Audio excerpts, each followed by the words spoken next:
Hey guys and girls, welcome up North Maine. This is Katahdin in the background. Katahdin means mountain, and it is within Baxter State Park, protected by lands that were purchased and donated by Governor Baxter.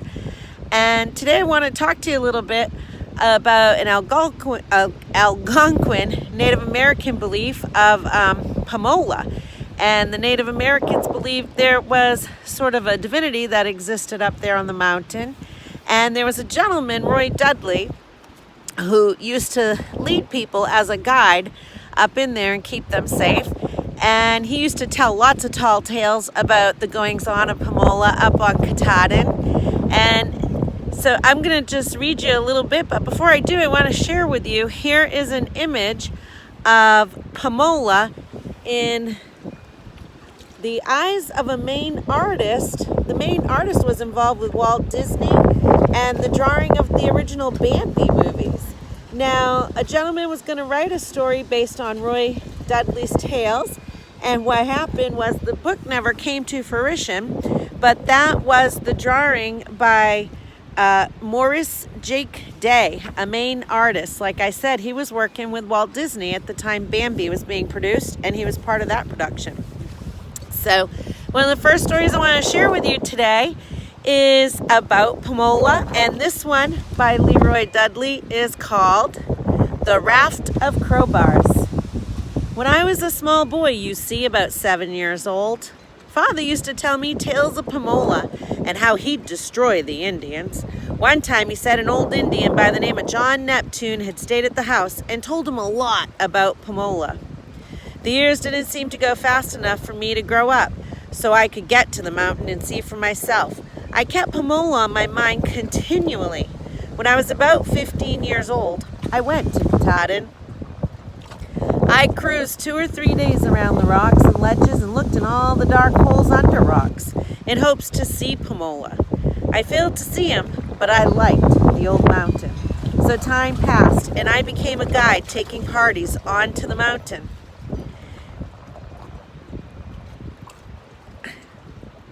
And that's the way I earned my living. One day, I had taken a party out.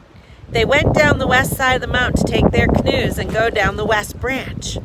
I returned to Chimney Pond and made ready to camp alone. This was August, and the moon was at its full. I laid down, but I couldn't go to sleep, as it was awfully hot that night. I kept turning and twisting on the balsam bed, and at last I got up and went down to the shore of the pond where I could get a cool breeze. It was somewhere around 11:15 when I lay down and kind of dozed off. All of a sudden, I was awakened by a splashing in the water.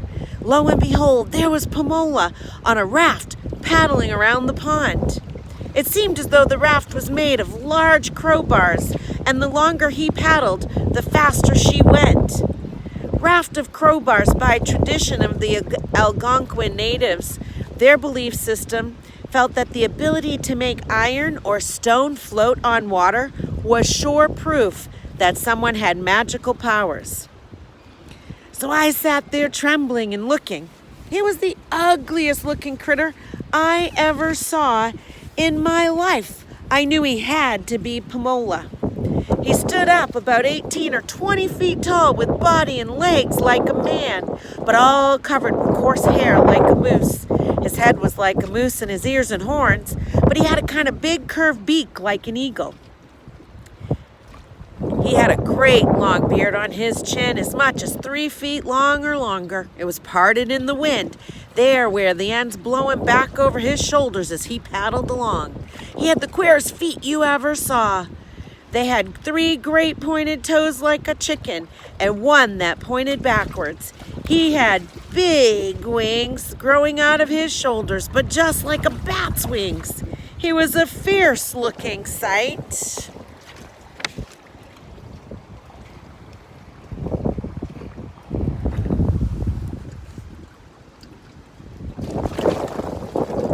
I've lost my place. Hold on a moment and enjoy Ambajijis Lake, as the winds are high today.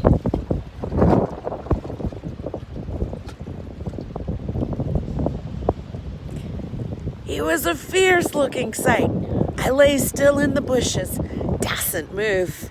Finally, it seemed as though he'd sailed enough. He took his raft, flew up on the side of the mountain, and hit it back of some of the ledges. I looked at my watch, and it was just 1 o'clock exactly. I didn't see him anymore for a while. I was sitting there thinking, what an awful looking man he was. I was satisfied in my mind that I had seen Pamola, and it pleased me greatly. I have seen him many times since, but I have never got the same thrill.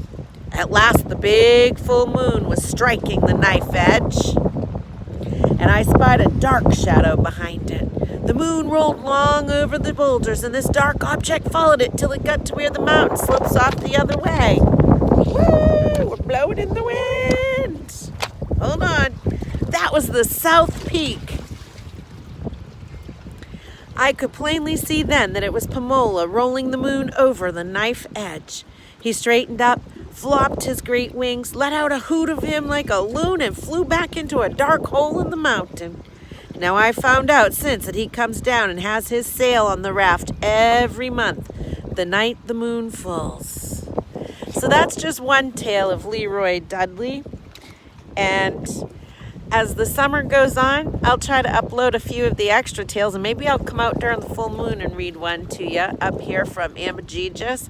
And as you can see, that is the mountain we're talking about. And I'll do a photo and kind of draw on top of it and show you where I kind of see the eye of a moose and the shoulders and nose. And it kind of reminds me of why the natives would have felt that that was a moose, and why they would have called him Pamola. So I will share that with you too sometime on the site. So just want to say, as you get ready for the summer, we all miss you greatly, and probably even more so this year. We're going to be missing each other. Distance might be there, but we're all still real close. We're a great team of people, and you are fabulous and the biggest part of this team that we could ever imagine having. So take care of yourselves this summer. Check in every once in a while, and I will try to send you emails when I post new videos for you. So have a great year. We'll see you soon.